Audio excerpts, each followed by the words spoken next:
Hi, Karen Curry Parker here with your weekly Human Design Evolution Report.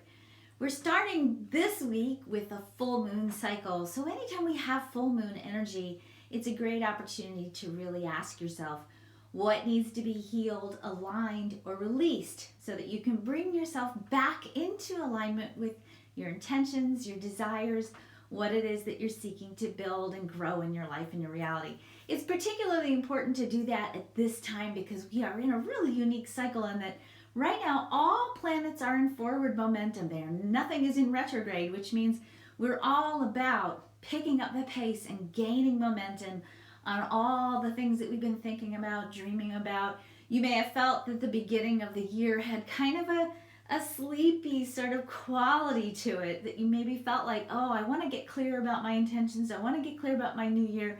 That I just feel like laying in bed and watching Netflix. So if that's how you felt, you're not alone. That's all been the result of Mercury retrograde. We've been in this introspective cycle, clarifying, looking at what's come before, looking at all the things we've started, and tuning in to see where do we want to go now. So now is the time to really actually sit down. In fact, do it this weekend.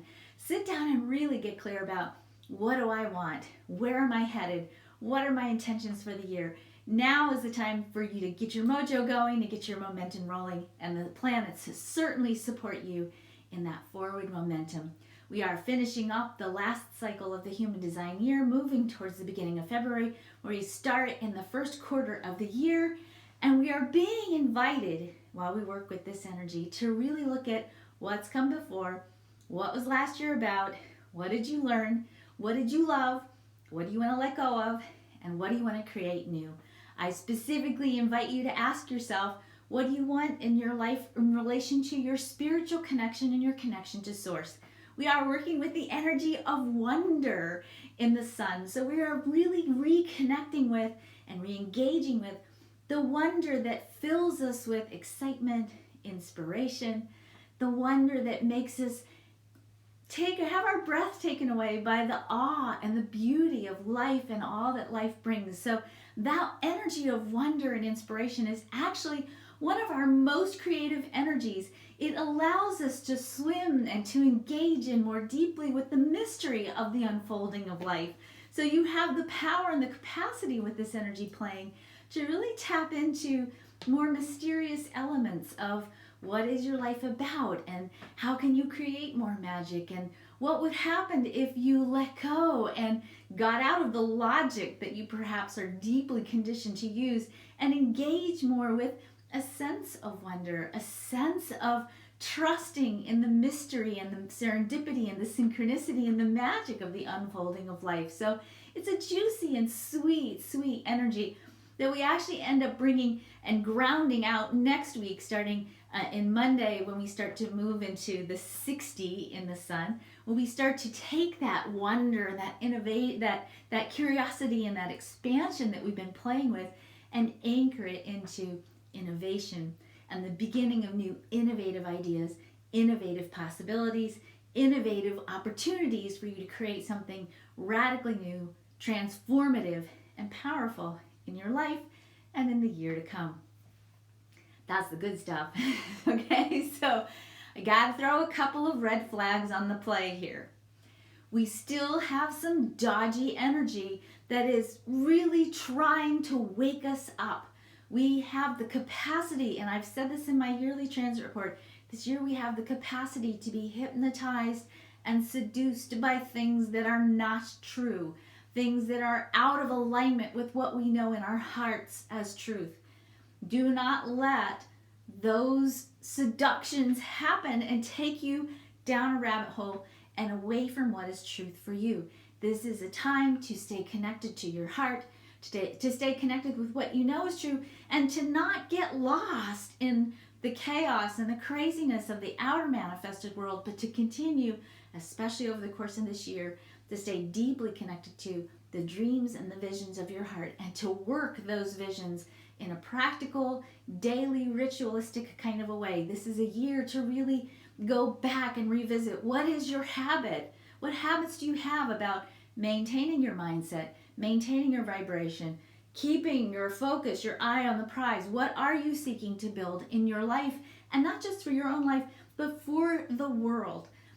If you're not connected to that, because the universe or God or the quantum field or whatever you want to call it really wants you to be awake. If you start to fall asleep at the wheel of your life, the universe has a really great plan of coming along and zapping you and shocking you back awake. So there's a tendency when we get out of alignment with the energy that we're playing with right now for us to get shocked back into awareness. And shock can be great and awesome, like winning the lottery. But shock can also have some other kinds of expressions. You might find that things don't turn out the way that you thought, that there's an element of the unexpected that shows up, that pulls the rug out from under you, that causes you to have to seriously reevaluate, where is your foundation? That's the big question for this year. What is the foundation upon which you are growing? And if you're not taking care of that foundation and you're not aligned with what you're wanting to build, the energies that are playing with the planetary energy we're playing with right now will seek to wake you up by making you have to figure out, while you balance on one foot, where do you need to put your next foot down? So in the context of the bigger global events, I would just want to say, be aware and don't be surprised if we continue to see for the next little while shocking and maybe even disturbing events, shocking truths being revealed to us. The purpose of those shocks are to bring us back into alignment with integrity and truth. So they can be shocking, but ultimately the things that shock us are about waking us back up and bringing us back into connection with Source. The gate 10 is roaming around also in Mercury, the planet of communication. The gate 10 is the energy of self-love. It's also the energy of blaming and disempowerment, self-disempowerment. So be careful with these dodgy energies. If something shocking transpires, don't get your finger out and start pointing. Remember that if it's in your consciousness, if it's in your reality, you put it there because your consciousness is reflecting that in your outer world. So take that little finger if you start to feel like it needs to blame something and trot over to the bathroom mirror and point it at yourself and ask yourself, where am I out of alignment with what is truth for me? Where am I out of alignment with what I really want and need to experience in my life, want to experience in my life? Alignment, alignment, alignment. That's the theme for this week. And wonder, wonder, wonder. Stay in a state of wonder and inspiration. This is the weekend to sit down and do your New Year's resolutions. So do it this weekend. Give yourself that gift and go play. Go do something fun. Put your feet on the ground or go sledding or whatever it is that you're doing. Reconnect with the beauty and the joy and the wonder in your life and let that be part of the guiding force that inspires you to create a life that is truly amazing, that is worthy of who you really are. Have a great, great week.